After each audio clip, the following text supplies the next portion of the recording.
अस्सलाम वालेकुम गाइस, उम्मीद करता हूँ कि आप खैरियत से होंगे। अल्लाह पाक सबको ज़मान में रखे। आज की वीडियो का मौजू है, आप अगर सिंगापुर का ट्रिप करते हैं तो आप वीजा कैसे ले सकते हैं, आपको स्टे कहाँ करना चाहिए और आपके कितने अखराजात इस पे आ सकते हैं। आपको कौन कौन सी जगह भी देखनी चाहिए। खाने के बारे में मैं आपको मुकम्मल तफसीलात इस वीडियो में बताऊंगा, क्योंकि मैं रिसेंटली सिंगापुर का विजिट करके आया हूँ। तो इसमें ये कि काफी चीजें पूछ रहे थे, कोई कुछ पूछ रहा था, कोई कुछ इस तरह की चीजें पूछ रहे थे। तो मैंने सोचा मैं एक वीडियो इसके बारे में बनाऊं ताकि आपको सारी चीजों का एक वीडियो में ही पता चल जाए। तो गाइस, हम सबसे पहले स्टार्ट करेंगे कि सिंगापुर वो कैसा शहर है। सिंगापुर बहुत बड़ा नहीं है, लेकिन सिंगापुर बहुत जदीद है। इतना कुछ जदीद है कि वो किसी यूरोप से कम नहीं है, वो कनाडा से कम नहीं है। मैं खुद हैरान हो गया। मैं एशिया में काफी घूमा फिरा हूँ, लेकिन मैंने सिंगापुर जैसे जो है शहर मैंने नहीं देखा। आप यकीन जानिए, पूरे सिंगापुर में मैंने एक पुलिस अफसर को यानी काम करते नहीं देखा। यानी पुलिस अफसर जैसे ट्रैफिक वार्डन्स होते हैं या कोई पुलिस के नाकाजात होते हैं, ऐसी कोई भी चीज मैंने वहां नहीं देखी। टोटल आर्टिफिशियल इंटेलिजेंस के ऊपर सिंगापुर चल रहा है, कैमरास की मदद से चल रहा है और कानून की बालादस्ती है, इंतहा दर्जे की सफाई है, कमाल की फीलिंग है। सबसे पहले हम बात करेंगे टिकट करवाते हैं तो आपको किस एयरलाइन की टिकट करानी चाहिए। तो मैं आपको रिकमेंड करूंगा कि आप श्रीलंकन एयरलाइन की टिकट कराएं। उसका खास मकसद ये भी है, एयरलाइन की टिकट करवाएंगे तो उसमें आपको वीजा जो फ्री ऑफ कॉस्ट मिल जाएगा। जैसे कि मैं भी लास्ट टाइम गया तो मैंने श्रीलंकन एयरलाइन की टिकट ली थी और उसका वीजा जो मुझे आराम से वो उन्होंने दे दिया और फ्री में दिया। कई बार आपको होटल भी मिल जाता है फ्री में। तो आपने सिंगापुर जाने के लिए अपने श्रीलंकन एयरलाइन चूज करनी है। तो वीजा कैसे मिलेगा? तो आपके जो एजेंट्स होते हैं, आपको कुछ करने की जरूरत नहीं। जब आपने उस वहां से टिकट लेनी है अपने एजेंट से, उसको कहना है कि मुझे आपने on arrival visa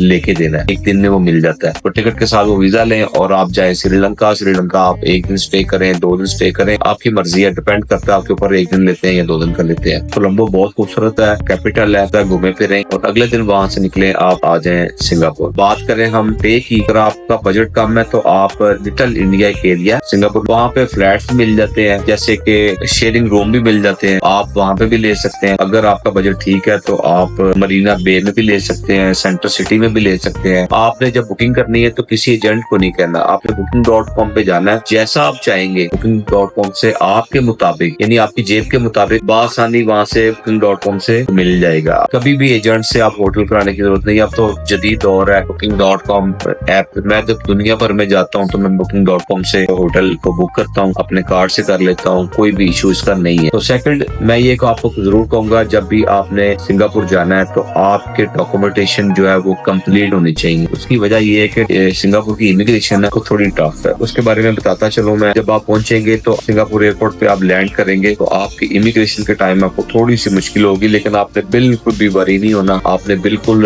find time रहना है, ऐसी परेशानी वाली कोई बात नहीं है। तो सबसे पहले आपको कहेंगे कि आप अराइवल कार्ड बनाएं। अराइवल कार्ड कैसे बनता है? वहाँ पे आईपैड लगे हुए हैं, वहाँ पे आपने इन्फॉर्मेशन सारी टाइप करनी है। इन्फॉर्मेशन क्या है? वो जो आपके बारे में है, तो किसी और के बारे में इन्फॉर्मेशन नहीं मांगते। आपसे यही पूछते हैं कि आप सिंगापुर पे क्या करने आए हैं, सिंगापुर में आप कहाँ स्टे करेंगे, होटल का एड्रेस वगैरह होता है, आपका पासपोर्ट नंबर होता है, इस तरह की आपकी मालूमात है, वही आपने वो इजीली आप वो वहाँ पे नोट करवा देंगे। तो उसके बाद अराइवल कार्ड के बाद वो हो सकता है कि आपको साइड पे लगा के, अगर आप 2 लोग हैं तो वो 3 लोग हैं तो डिफरेंट लोगों से अलग अलग वो पूछे कि जो बयान आपस में मिलते होने चाहिए। ये नहीं है कि एक बंदा कुछ और कह रहा है, एक बंदा कुछ और कह रहा है। झूठ बोलने की जरूरत नहीं है। जो आपका जो पर्पज है, आप टूरिज्म के लिए जा रहे हैं तो आप बताएं मैं भी टूरिज्म के लिए जा रहा हूँ और बहुत ईजी है, कोई मसला नहीं है, लेकिन तैयारी होनी चाहिए। वो चेक करते हैं बंदे को, खासकर पाकिस्तानियों को, इंडियंस को इतना नहीं करते, पाकिस्तानियों को ज्यादा करते हैं। तो इसलिए आपने ज़हनी तौर पे तैयार रहना है। आपका जो प्लान है आपको पता होना चाहिए, आपने किस किस जगह पे किस किस पॉइंट पे जाना है। ये नहीं है कि आप सिंगापुर मुंह उठा के चले गए तो आपको पता ही ना हो, उसके एरिया इसका ना पता हो। तो आपने थोड़ी सा इसके ऊपर वर्क कर लेना है कि आपको पता होना चाहिए कि आपने कौन कौन से एरियाज में जाना है। वो आप यूट्यूब पे जाएंगे, मेरे चैनल पे चले जाएं, मेरे चैनल पे सारी वीडियोस पड़ी हैं, जहाँ जहाँ हम घूमे हैं आपको पता चल जाएगा कौन कौन सी चीजें घूमने वाली हैं। तो भाई मेरे, तो ये तो हो गया इमिग्रेशन का मामला। अब रही खाने की बात। खाना जो है इंडिया के करीब लेते हैं। इंडिया के करीब जो खाना है वो बहुत सस्ता है। पाकिस्तानी 203 रुपए हो तो $1 बनता है सिंगापुर डॉलर। अगर आप लिटिल इंडिया के करीब लेते हैं तो आपको खाना बहुत सस्ता मिलेगा, अगर आपका बजट लो है। तो होटल भी वहाँ सस्ते हैं। एक बंदा जो है वो एक टाइप का खाना तकरीबन $6 या $7 में खा सकता है। वहाँ पे मरीना बे का एरिया बहुत खूबसूरत है, बहुत बड़ा है। उसके बाद यूनिवर्सल स्टूडियो है, एयरपोर्ट बहुत अच्छा है, चाइना टाउन है, लिटिल इंडिया है और काफी सारे पॉइंट्स हैं। अगर पॉइंट्स देखना चाहते हैं तो आप मेरी तमाम वीडियोस, मेरी जितने मैंने वो सारा जो ट्रेवल किया है सारा उसमें मौजूद है। अब ट्रांसपोर्टेशन के वाले से बताता चलो, आपने टैक्सी का इस्तेमाल बहुत कम करना है क्योंकि टैक्सी कॉस्टली है। तो आपने मेट्रो कार्ड बनाना है, बासानी किसी भी मेट्रो स्टेशन से कार्ड आपको मिल जाएगा। वो आपको $2.5 में जो उसके चार्ज करते हैं, उसके बाद आप जितना मर्जी उसमें चार्ज करवा लें और $1.5 आपके एक ट्रेवल यानी एक जगह से दूसरी जगह जाने के ट्रेन के कटते हैं। तो वहाँ पे 7 किस्म की ट्रेन चल रही हैं और सारी आपस में कनेक्टिंग है। कोई रेड लाइन है, कोई येलो लाइन है, कोई ग्रीन लाइन है, कुछ पर्पल लाइन है, ये सारी कनेक्टिंग आपस में। आप पूरे सिंगापुर में कहीं भी होटल ले लेंगे, ट्रांसपोर्टेशन का इशू नहीं होता। तकरीबन हर जगह पे मेट्रो स्टेशन मौजूद है और जितनी भी टूरिस्ट साइट्स हैं ये सारी जगह पे ये ट्रेनें जाती हैं। बहुत खूबसूरत मॉल्स बने हुए हैं। आप टैक्सी से अवॉइड करें, अगर आप टैक्सी लेंगे तो आप कॉस्टली हो जाएगा ट्रिप। तो गाइस अब बात करेंगे कि मैंने वीजा कैसे हासिल किया। तो गाइस वीजा बहुत आसान है। आपको चाहिए 6 मंथ की बैंक स्टेटमेंट, अकाउंट मेंटेस लेटर, 2 तस्वीरें चाहिए व्हाइट बैकग्राउंड की, पासपोर्ट की कॉपी होती है। ये 3 से 4 चीजें हैं। बहुत ज्यादा डॉक्यूमेंटेशन रिक्वायर्ड नहीं है, लेकिन आपकी बैंक स्टेटमेंट स्ट्रॉन्ग होनी चाहिए। उसमें कुछ बैलेंस भी 25-30 लाख रुपया होना चाहिए।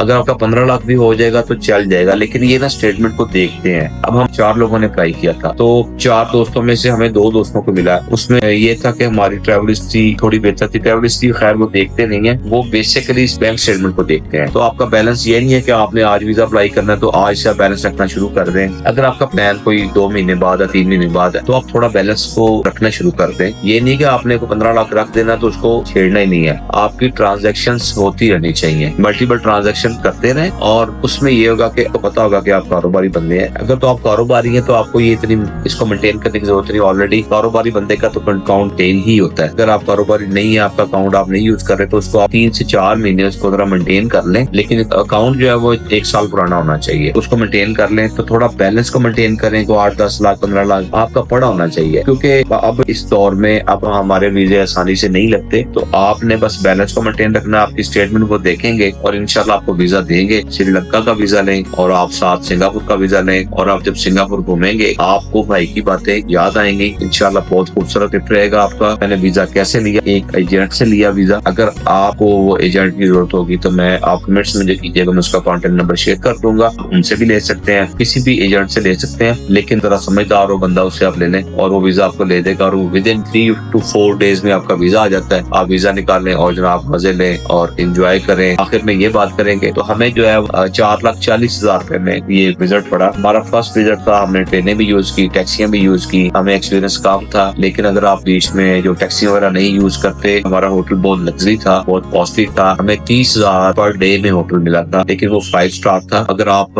होटल नॉर्मल लेते हैं तो आपका बजट और मजीद बेहतर हो सकता है, उसमें खुद मेंटेन कर सकते हैं इसको। अब आपने डिसाइड करना है कि आपने कितने पैसों में करना है। अगर आपके पास 3.5 लाख भी है तो आपका ये ट्रिप हो सकता है। आप इसको अगर अपने तरीके से उसको मैनेज करें। मैंने तरीकाकार सारा आपको बता दिया है। मजीद कोई ऐसी इन्फॉर्मेशन आपको चाहिए तो आप कमेंट्स करें, मैं इंशाल्लाह इसका जवाब ही दूंगा। अपनी खसूसी दुआ में याद रखिएगा। अल्लाह पाक मेरा और आपका हामी नासर हो। आइंदा ऐसी अच्छी वीडियो देखने के लिए भाई के चैनल को सब्सक्राइब करें और इंशाल्लाह आपको ऐसी इन्फॉर्मेशन वाली वीडियोस मिलती रहेंगी। अल्लाह हाफिज।